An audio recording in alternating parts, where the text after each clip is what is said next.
Snow had begun to fall again, the kind that drifted softly, without hurry, as if it too wanted to linger a little longer before touching the quiet earth. The small town of Everwood lay wrapped beneath a gentle blanket of winter, its streets hushed and pale under the lamps that glowed like warm embers in the dusk. Mr. Thomas Holling stood in the doorway of the Everwood post office, shoulders slightly hunched against the cold, his gloved hands tucked into his coat pockets. He was a man who had spent a lifetime delivering other people's stories. Birthday wishes, bills, postcards from distant shores. And he had come to understand the rhythm of the town better than most. But tonight, on December 23rd, he felt a different rhythm, a slower one, a quieter one. Perhaps it was simply age catching up to him, or the knowledge that this would be his very last winter working as Everwood's postman. He had retired officially 2 weeks ago, though everyone knew he still visited the post office out of old habit. He stepped inside, the familiar bell above the door chiming softly.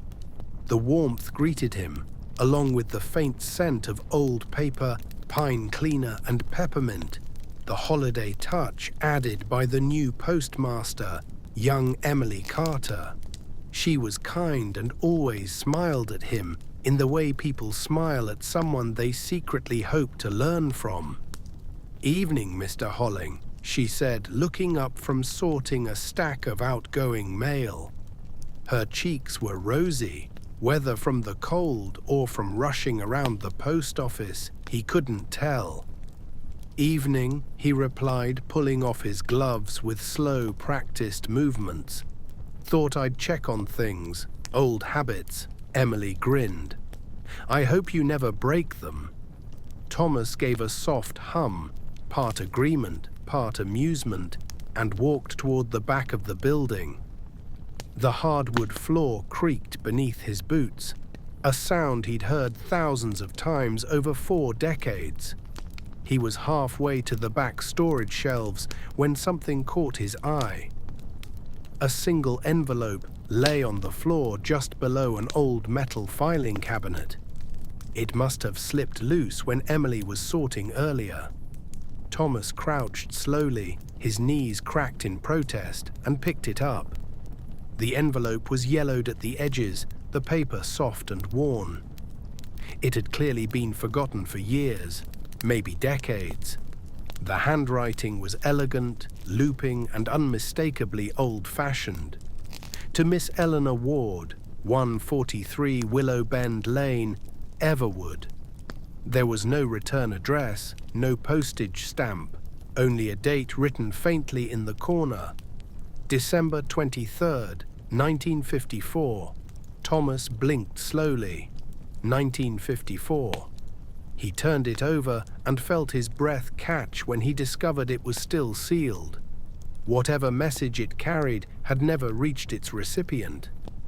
Emily came around the corner, a stack of boxes in her arms. "Everything all right? You look like you've seen a ghost."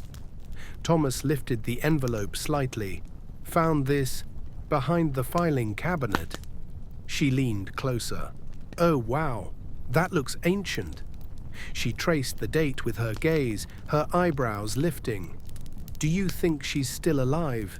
Miss Eleanor Ward?" Thomas hesitated. The name stirred something faint in the back of his memory, like the echo of a half-forgotten song, Eleanor Ward. He knew that name, or rather, he had known it once. "I'm not sure," he said softly, "but this letter should have found her a long time ago." Emily tilted her head. "What will you do with it?" Thomas looked down at the fragile envelope in his hand, its weight strangely significant. He thought of all the letters he had carried through storms and scorching summers, ensuring they arrived where they were meant to go. Letters mattered. Even the smallest ones had a way of lingering, planting themselves in people's lives. "This was written almost 70 years ago," Emily said gently. "Do you think it still matters?" Thomas felt the answer before he spoke it. "Letters always matter," he murmured, "especially the ones we never received." He slipped the envelope carefully into his coat pocket. "I'm going to deliver it." Emily blinked. "Tonight? But it's freezing, and Willow Bend Lane is halfway up the hill." "It waited long enough," Thomas said with a faint smile. "A letter shouldn't spend Christmas Eve alone." Emily laughed softly, the sound bright in the quiet room. "Well, if anyone can deliver a 70-year-old letter, it's you." Thomas buttoned his coat again and nodded to her. "See you tomorrow, Emily. Be careful out there." As he stepped outside, the snow greeted him once more, swirling gently under the street lamps. The cold nipped at his cheeks, but he didn't mind. He'd delivered mail in worse, much worse. He reached into his pocket and rested his fingers against the forgotten envelope. Something about it tugged at him, a soft pull, like a memory trying to surface. Eleanor Ward. The name lingered in his mind. He started up the snowy road, his boots crunching beneath him. The world was quiet, almost reverent, as if listening. And so, on the eve before Christmas Eve, Thomas Holling began his final delivery. A letter older than most of the town, a letter that had waited 70 winters for a door to be knocked upon. A letter whose story was only just beginning. Chapter 2. Willow Bend Lane. Snow deepened along the quiet roads of Everwood as Thomas Holling made his way toward the hillside. The evening had settled into that familiar winter stillness, a calm so complete it felt as though the whole world were holding its breath. The lamps lining the main street shone through the flurries in warm halos, but as Thomas walked farther from town, the glow thinned, replaced by the soft silver blue of moonlight on snow.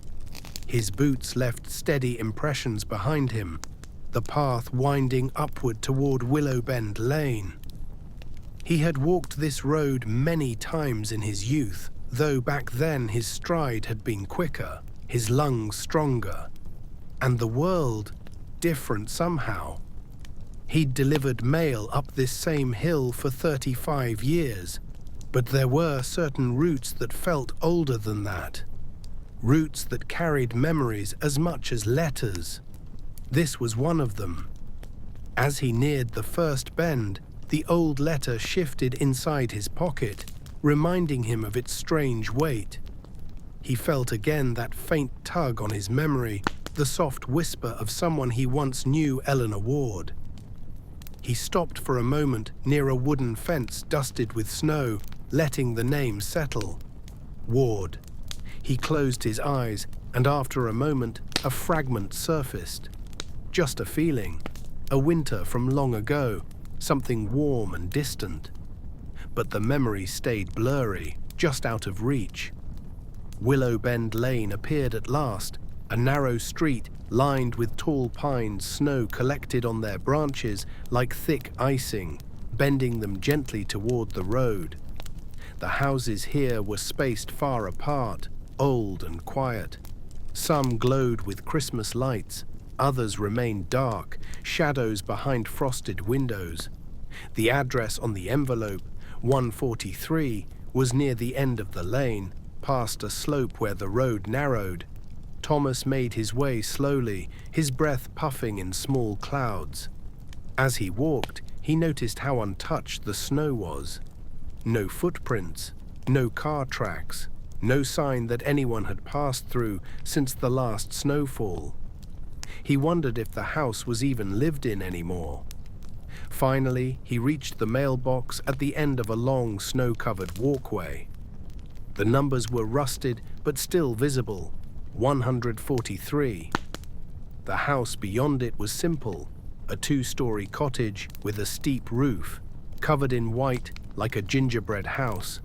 Soft amber light glowed from one of the windows, faint but steady. So someone was home. Thomas hesitated only a moment before making his way up the walkway. The snow was deep enough to brush the tops of his boots. He steadied himself on the railing as he climbed the front steps. At the door, he paused, adjusting his hat and brushing stray snowflakes from his coat. The envelope felt warm from his body heat when he pulled it out, though it still looked delicate, like it might crumble if handled too roughly. He knocked gently. For a long moment, nothing happened. Then he heard the faint sound of footsteps, slow, careful, perhaps elderly. The door opened just slightly, held by a metal chain, and a pair of eyes peeked out. They were soft but sharp, the kind of eyes that had seen many winters and held them all close. "Yes?" a woman's voice asked, quivering but curious. "Good evening, ma'am," Thomas said, tipping his head politely. "My name is Thomas Holling. I have something that belongs to this address." The chain slipped free and the door opened fully. The woman stood small and thin, wrapped in a knitted grey cardigan. Her hair was white, pulled into a loose bun, and though her frame was fragile, her presence felt steady. Rooted, like the pines outside her eyes, drifted to the envelope in his hand. "I'm looking for a Miss Eleanor Ward," Thomas added softly. The woman's breath caught. After a moment, one that stretched like a held note, she whispered, "I'm Eleanor." Thomas's chest tightened. Somehow he had known. "I found this letter at the post office," he explained gently. "It must have been misplaced a long time ago. It was written in 1954.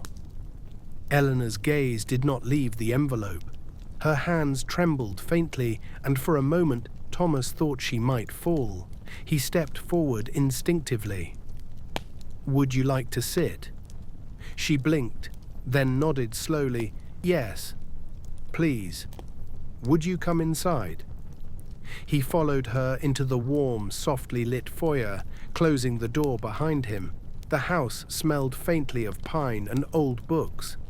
A small Christmas tree stood in the corner, decorated with simple ornaments, wooden stars, paper snowflakes, and strings of popcorn. Eleanor eased herself into a cushioned chair near the window. Her hands reached out slowly, almost fearfully, as Thomas offered the letter. "I haven't seen this handwriting in... oh my." Her voice broke, and she pressed a hand to her lips. 70 years. Thomas stepped back respectfully, giving her space. After a moment, she looked up at him. Her eyes glistened. "Would you stay while I read it?"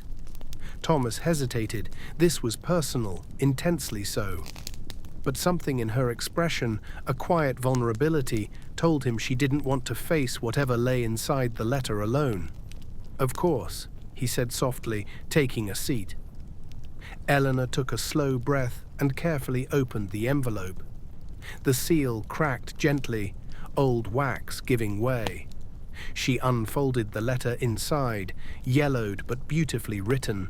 For a moment, she simply stared at the first line. Her lips parted in a soundless gasp.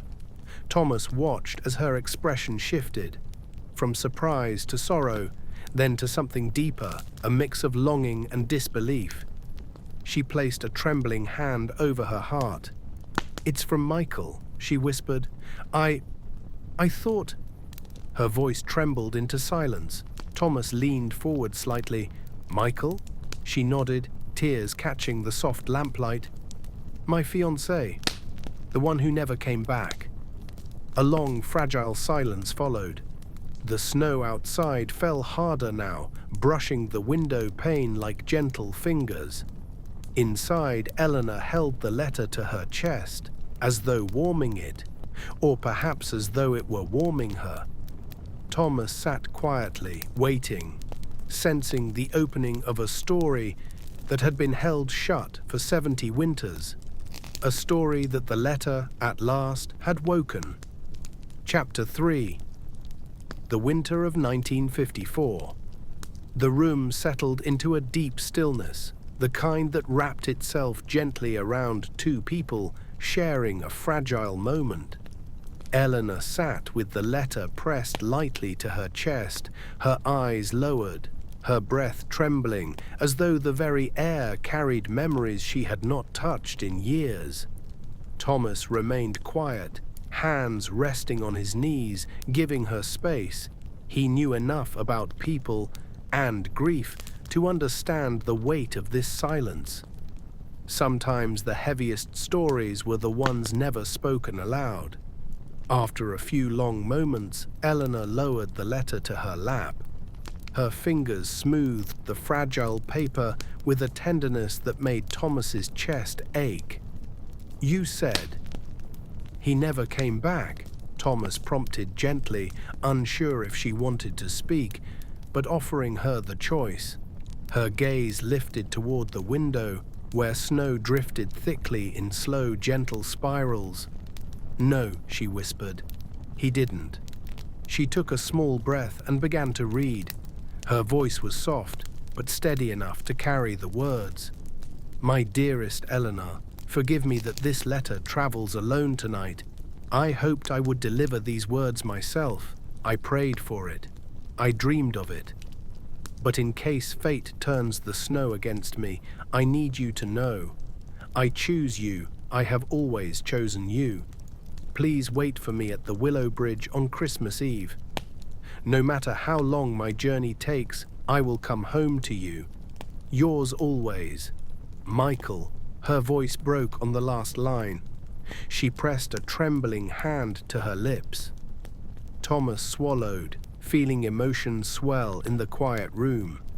The simplicity of the words made them heavier, not lighter, and the ink, though faded, still carried the urgency of a man who had written them with love and fear intertwined. Eleanor folded the letter slowly and placed it on her lap. "For years," she whispered, "I wondered why he never met me at the bridge. We had promised each other. Christmas Eve, no matter the weather, no matter the distance, it was our place." She exhaled shakily, the breath rough with memories. "We were young, foolishly young." A faint, painful smile touched her lips. "He was 19. I had just turned 18. His family moved away shortly after he finished school, but he promised he'd return to marry me after he found work. We wrote each other for months." She ran her thumb along the edge of the envelope. "And then one day, the letters stopped." Thomas felt something tighten in his heart. "You never heard from him again?" She shook her head, her white hair catching the lamplight. "Not a word. My mother said it was for the best, that young men change their minds and distance makes them forget." She sighed. Perhaps she was trying to spare me, or perhaps she truly believed it. Thomas leaned forward slightly. "And you believed he left you?" "For a long time." "Yes," Eleanor murmured. "I waited at the Willow Bridge for 3 Christmases in a row, even after the letters stopped. Snow or not, I waited." Her eyes glistened, but her voice stayed soft and calm, like someone gently touching an old wound rather than reopening it. "But he never came." The wind outside brushed the window pane, the whisper of winter passing by. For a moment, neither of them spoke. Then Thomas asked, "Do you know what happened to him?" Eleanor hesitated, thinking. "When the letters stopped, I wrote back." Her gaze lowered. "But my last letter was returned with a stamp that said the address no longer existed. His family had moved, I later learned, but I never knew where. There was no way to follow him." She looked at the envelope again, fingertips tracing the date, 1954. This letter. It would have arrived just days before the night we were meant to meet again. Thomas felt a shiver, not from cold, but from the strange ache of timing. This letter had been meant to close a distance, to bridge a winter of hope and waiting. Instead, it had been trapped in a dusty corner for 70 years. "What would you like to do?" Thomas asked softly. "With the letter? With his words?" Eleanor swallowed, steadying herself. "I want to know why it never reached me." Then more quietly, "And what happened to him?" Thomas nodded slowly. "I can help you with that." She looked up, surprised. "You would?" "I delivered letters for 35 years, he said with a gentle smile. "Finding people, it's a talent I can't quite retire from." Eleanor let out a soft, emotional laugh, the first real smile since he arrived. Her shoulders relaxed slightly. "I don't know if anyone from his family is even alive," she whispered. "But if there is a chance, any chance at all, to know what became of him." Her voice trailed off. Thomas understood. Closure was a quiet kind of peace, one many people never found. "I'll start in the morning," he promised. She nodded gratefully, then slipped the letter back into its envelope, treating it as something sacred. "Would you like some tea before you head back?" she asked softly. "It's cold outside, and I wouldn't mind the company a little longer." Thomas thought of the steep, snowy road, the lamps dimming behind drifting flakes, and the quiet house that waited for him. But he saw something in her eyes, loneliness softened only by hope, and he found himself nodding. "I'd like that," he said. Eleanor rose with slow, careful movements and shuffled toward the small kitchen. Thomas listened to the soft clatter of teacups and the whistle of the kettle beginning to warm. As he sat there, he glanced once more at the letter resting on the side table. A promise written long ago, a meeting that never happened, and a mystery buried beneath 70 winters of snow. But something else tugged faintly at his mind. Eleanor Ward, the Willow Bridge, a winter long ago. Why did those things feel familiar? Outside, snow continued to fall, soft, patient, and endless, painting the night in silence as two old stories began to stir awake. Chapter 4: A Name in the Snow. The next morning arrived pale and gentle, with a soft winter light that filtered through Thomas's curtains like a muted whisper. He woke earlier than usual, partly from habit, partly from the lingering pull of last night's encounter. The forgotten letter weighed on his thoughts, settling into his mind the way snow settles onto branches, quietly but firmly. After a slow breakfast and a mug of steaming tea, he bundled himself in his coat and scarf. The streets of Everwood were still waking, a few chimneys puffing smoke, and the scent of pine drifting faintly through the air. As he walked toward the town center, he passed the familiar houses, each dressed in wreaths and garlands, each glowing softly with December warmth. He couldn't shake the feeling that there was a connection, something long buried in his memory that tied him to the name Eleanor Ward. Yet whatever it was, it remained just beyond reach. The post office bell jingled as he stepped inside. Emily, bright-eyed and already busy sorting a stack of holiday packages, looked up immediately. "Morning, Mr. Holling," she chirped, then paused. "You look like a man with something on his mind."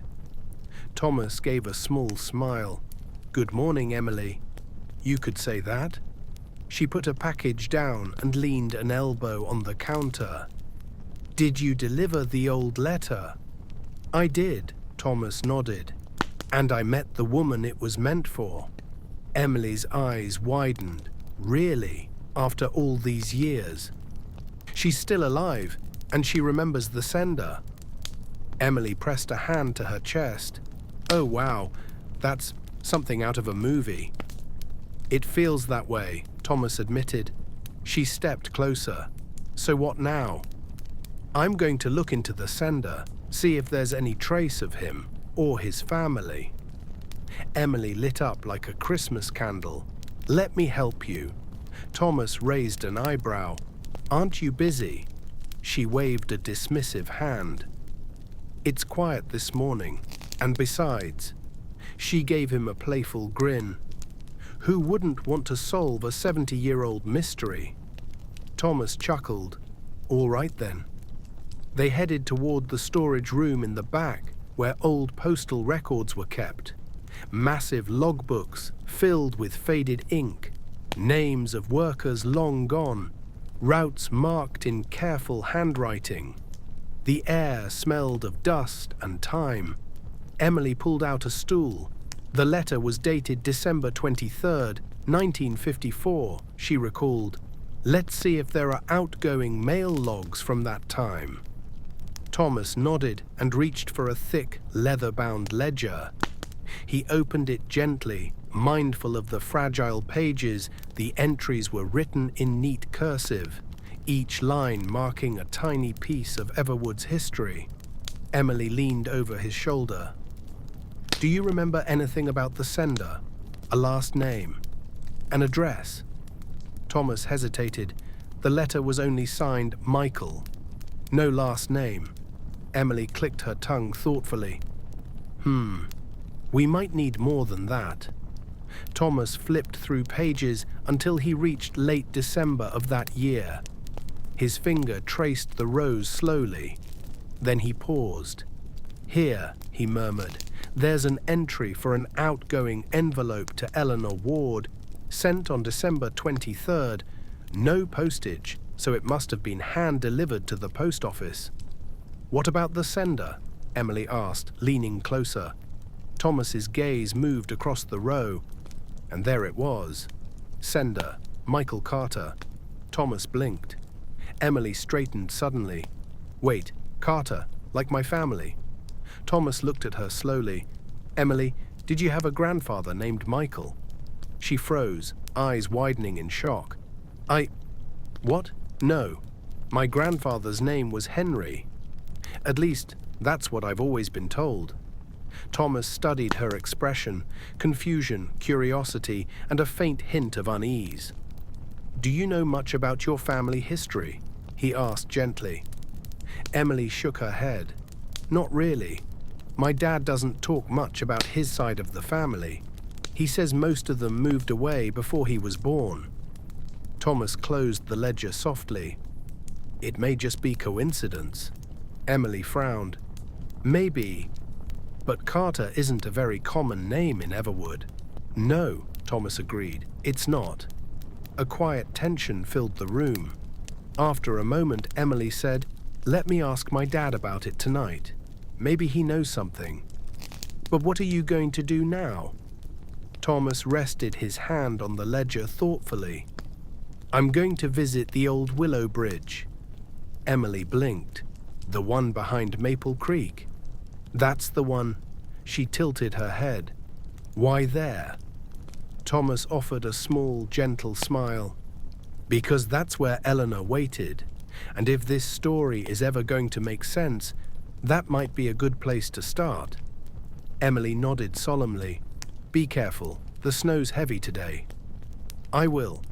The path to Maple Creek was quiet. A narrow trail that curved behind the town and through a series of snow-laden trees. The air felt sharper here, crisp in Thomas's lungs. The sound of his boots crunching in the fresh snow was the only break in the stillness. When he reached the willow trees, their branches hung like frozen lace, the creek whispering beneath a thin layer of ice. And there, just beyond the bend, stood the old wooden bridge. It was worn but still sturdy, dusted with white. The railing bowed slightly, familiar in its age. Thomas stepped onto it slowly. A memory shifted in his mind. Soft at first, then clearer. A young woman crying softly beneath these branches. A letterless Christmas Eve. Her hair dark then, her gloves damp with snow as she waited. And waited. Thomas felt a strange tightening in his chest. A sharp tug of something long buried. "I've been here before," he murmured. Not as a postman, not as the man he was now, but as a boy. He closed his eyes. There, faint but real, he remembered watching Eleanor Ward from across the creek, hidden behind a tree. He had been 10 years old, clutching a parcel for his father. He had watched her standing alone in the snow, looking toward the road with heartbreak etched in her face. He hadn't understood it then, but now he knew exactly what he had seen. His breath fogged in the cold winter air as he whispered, "It wasn't Michael who didn't come. It was the letter." The weight of that truth, 70 years late, settled heavily across the bridge, mingling with the falling snow. And for the first time, Thomas wondered, why had the letter never left the post office? Who had misplaced it? And was it truly an accident? Because now, standing there, heart pounding gently in the winter stillness, he felt something he hadn't expected. A quiet suspicion, one that made the snow feel just a little colder. Chapter 5, Echoes in the Ledger. The afternoon light had begun its slow descent when Thomas returned from the willow bridge, brushing snow from his coat as he stepped back into his house. He hung his scarf on its hook, warmed his hands over the radiator, and leaned heavily against the wall. The bridge, the memory, the letter, it all churned in his chest like a storm he hadn't expected to find. Why had he been there that night?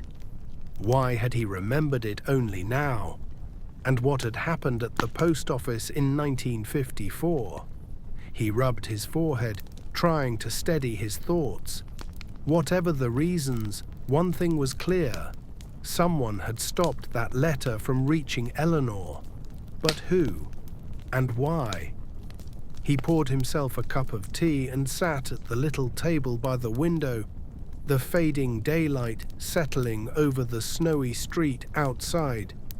His mind drifted to his father, Mr. Holling Sr., who had been a postmaster in Everwood for many years before Thomas took over the routes.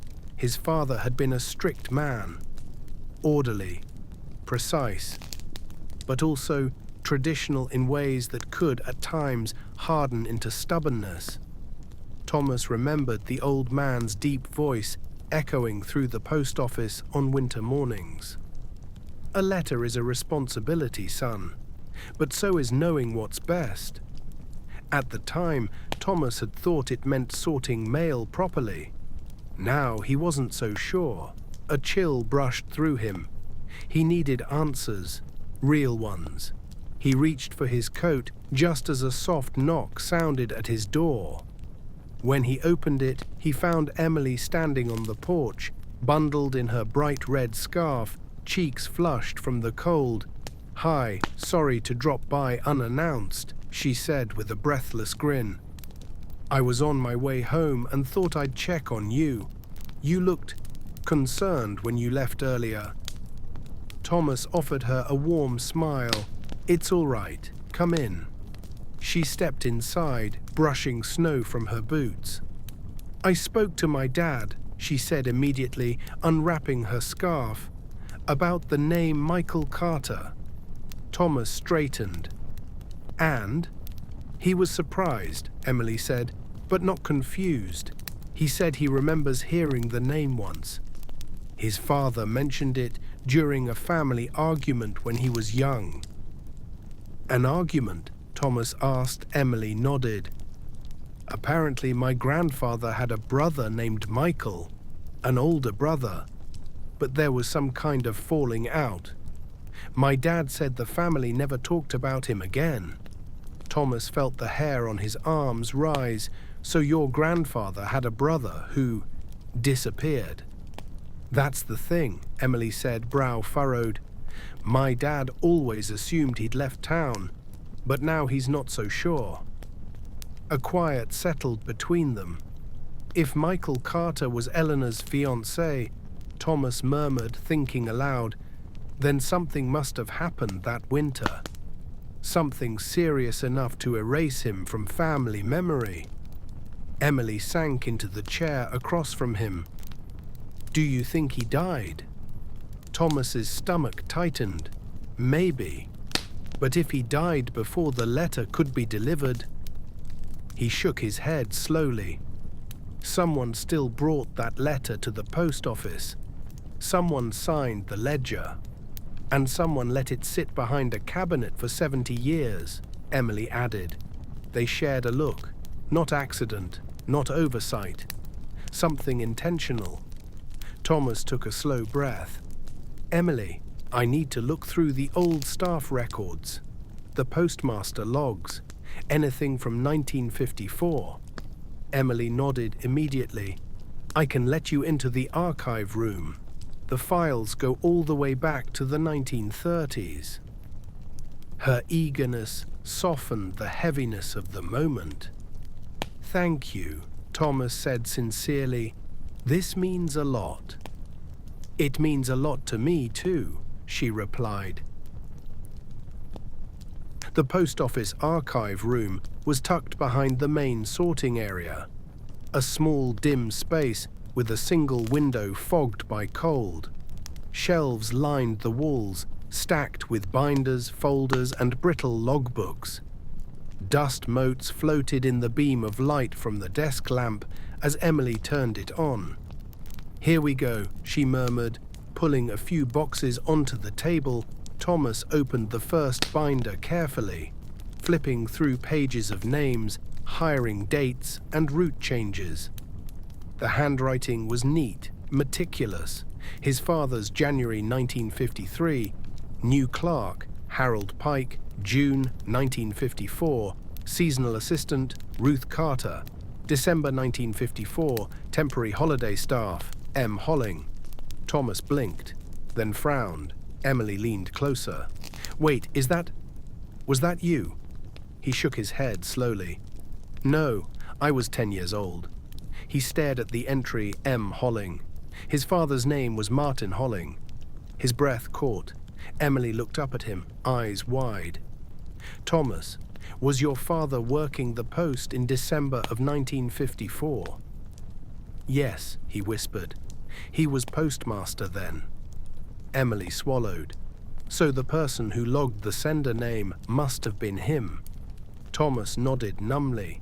The ledger had said, sender, Michael Carter.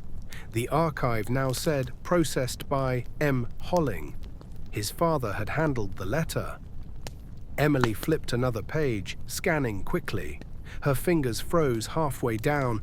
Thomas, look at this. She turned the binder toward him. A small note scribbled at the bottom of the December 23rd page. Hold letter until sender returns. M.H. Thomas's pulse quickened. Hold letter, he said softly. Why would he hold it? Why not deliver it? Emily's eyes were wide, anxious. Maybe your father knew something. Maybe he thought the sender was coming back to retrieve it. Thomas closed his eyes briefly. His father's voice echoed again, deeper now, older. Some letters bring nothing but trouble, son. He opened his eyes. My father never told me about this. Never mentioned Michael Carter. Never mentioned Eleanor. Emily hesitated before asking softly, do you think he withheld it on purpose? Thomas looked down at the note, at the looping, authoritative handwriting of a man who always believed he was doing the right thing, even when he wasn't. I don't want to think that, Thomas murmured. But the rest of the sentence hung in the air like a breath that wouldn't release. Emily placed a gentle hand on his arm. Your father might have believed he was protecting someone. Or stopping something, Thomas added quietly. The room felt colder now, as if the weight of the past was pushing through the walls. Emily whispered, "There's one more thing here." She pulled a small, yellowed, folded slip of paper from the bottom of the binder. Thomas recognized it immediately. His father's handwriting. He unfolded it carefully. The ink had faded, but the message remained clear. Child involved. Deliver nothing until resolved. Thomas's chest tightened, breath catching. Emily covered her mouth with a soft gasp. Child? What child? Thomas stared at the note, heart pounding. Memories flooded back, fragmented and sudden. His mother crying quietly in the kitchen one winter morning. His father locking the post office back room. Voices, tense, heated, rising behind a closed door. And himself, a boy, standing on a snowy path near the willow bridge, watching a young woman wait alone in the cold. He stumbled back a step, gripping the table. "Thomas," Emily whispered. He exhaled shakily. I think the child was me." She stared at him. He swallowed. "My father must have believed that Michael Carter was somehow connected to my family. Maybe to my mother. Maybe even—" He stopped, unable to finish. Emily took his hand gently. "Thomas, you think Michael Carter might have been—" "My father," Thomas whispered. The room fell into a silence that felt almost holy. The snow outside pressed softly against the window, muffling the world as 2 generations of unanswered questions finally stirred awake. Chapter 6. The Bridge at Christmas Eve. The wind carried a soft hush across Everwood as Thomas and Emily made their way toward Willow Bend Lane. Later that evening, snow had thickened into a gentle curtain, drifting in slow spirals that glowed under the lantern Emily carried. The whole town felt wrapped in a quiet expectation, as though it sensed that something long overdue was finally coming home. Thomas walked slower than usual, not because of age or the snow, but because the truth he carried was heavy in his chest. Every step toward the bridge felt like walking deeper into the past, toward answers he wasn't sure he was ready to face. Emily walked beside him, her scarf pulled high, her breath fogging in the cold night air. "Are you sure you want to tell her tonight?" she asked softly. Thomas nodded. "She deserves the truth. She's waited long enough." Emily squeezed his arm gently. "And you deserve answers too." He gave a faint, grateful smile. "I suppose I do." The willow trees appeared ahead, their branches sweeping toward the ground in shimmering arches of frost. The creek murmured softly beneath its thin sheet of ice. Lantern light pooled across the snow, casting warm circles that danced on the wooden planks of the bridge. And there, standing at the railing, wrapped in her grey cardigan, was Eleanor. She looked up as they approached, her expression softening in quiet surprise. "Thomas," she said warmly, "and Emily, I didn't expect you tonight." "May we come up?" Thomas asked politely. "Of course." They joined her on the bridge. The snow muffled everything but their breathing. The world reduced to 3 figures and a single truth waiting to be spoken. Eleanor clasped her hands together. "Did you find anything?" Thomas took a slow breath. "Yes," he said gently. "We did." Eleanor nodded. Bracing herself, Thomas reached into his coat and pulled out 2 things. The old letter and his father's worn slip of paper. "I found records from the post office," he said. "My father processed your letter on December 23rd, 1954, but he didn't deliver it." Eleanor's eyes fluttered. Pain, old and fragile, surfaced in her expression. He didn't deliver it. Thomas shook his head softly. He held it back, intentionally. She swallowed, but her voice stayed steady. Why would he do that? Why would anyone do that? Thomas looked down at the note because he believed Michael Carter was involved with my mother. Eleanor blinked. Confusion flickered across her face, followed by dawning realization. He thought Michael was your... She hesitated. Father, Thomas finished quietly. The word hung in the cold air, tender and heavy. Thomas continued. He must have recognized the handwriting, or the name, and he must have felt threatened. My father wasn't a man who liked surprises, especially when it came to family. Emily stepped forward gently. We also learned that Michael Carter was my great-uncle. He left home shortly before Christmas 1954 and never returned. Eleanor's breath hitched. Never returned. Emily nodded. There was a snowstorm that night, a bad one. My father remembers hearing that Michael tried to make it back into town to meet someone, but the roads were dangerous. He may never have reached the bridge. A soft sound escaped Eleanor's lips, half sorrow, half acceptance. So he tried, she whispered. He truly tried. Thomas's voice warmed, gentle as falling snow.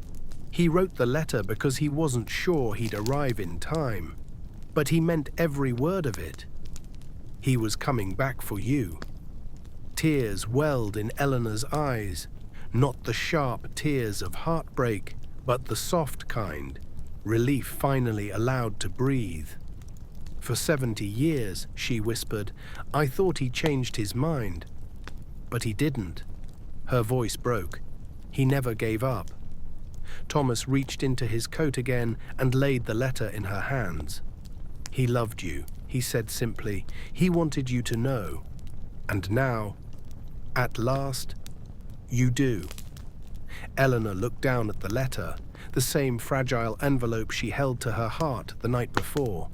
She let a few tears slip free, the snow catching them like tiny diamonds. Thank you, she whispered, both of you. I never expected to receive this gift so late in life. Emily smiled, eyes shining. Everyone deserves their story to finish. Eleanor looked at Thomas, then really looked at him. A slow, tender understanding filled her eyes. And you, she said softly, you've found a piece of yourself, haven't you? Thomas exhaled shakily. I think so.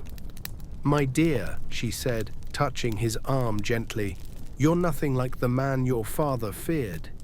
And if Michael Carter was your father, he would have been proud of the man you became. Thomas swallowed hard, emotion tightening his throat. Thank you, he whispered. For a long moment, the three of them stood together on the old wooden bridge. Snow drifted around them, lit by lantern glow, settling on their coats like soft blessings. The creek hummed, the willow trees swayed, and the night seemed to listen. Eleanor raised her face toward the sky. You know, she said, a warm smile growing, I came here every Christmas Eve for years, just in case. And standing here now, I feel him, as though he finally arrived. Thomas placed a gentle hand on her shoulder. In a way, he did.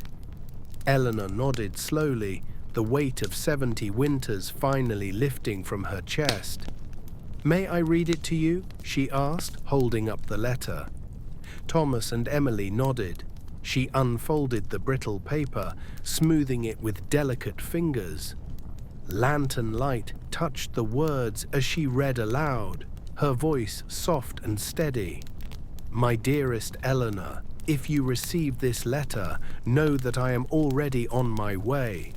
The world has thrown storms at us, but I will cross every one to reach you by Christmas Eve. If I am late, forgive me, but wait for me a little longer. I love you now and always. Michael. When she finished, the silence that followed felt warm, not lonely. Eleanor folded the letter carefully and slipped it back into her pocket. "Thank you," she whispered, "for giving me my Christmas Eve back." Thomas smiled gently. "Thank you for letting me be part of your story." Emily touched Eleanor's hand. "This year, you won't wait alone." They stayed with her until the snow eased and the lantern flickered low. Then Thomas and Emily walked her home, step by slow step, through the quiet glow of Evergreen's Christmas Eve night. At her door, Eleanor stopped and turned to them. "Tonight," she said softly, "I feel peace." She smiled, a soft, eternal winter smile. "And that is the greatest gift." She disappeared inside, closing the door with a warm glow behind the curtains. As Thomas and Emily walked back through Everwood, the bells from the town square chimed softly in the distance, welcoming Christmas Eve. Emily glanced at him. "Are you all right?" Thomas nodded, his breath steady and warm in the night air. "Yes," he said, "for the first time in a long time. I am." Emily linked her arm through his. "You helped bring someone's story home. That matters." Thomas smiled. "Sometimes," he said quietly, "Christmas isn't about new miracles. Sometimes it's about finishing the old ones." Snow drifted around them in quiet applause, and as they walked down the lantern-lit street, leaving the willow bridge behind them, Thomas felt something settle inside his heart. Not sadness, not confusion, just peace. A story completed, a promise finally kept, a letter at last, delivered on Christmas Eve.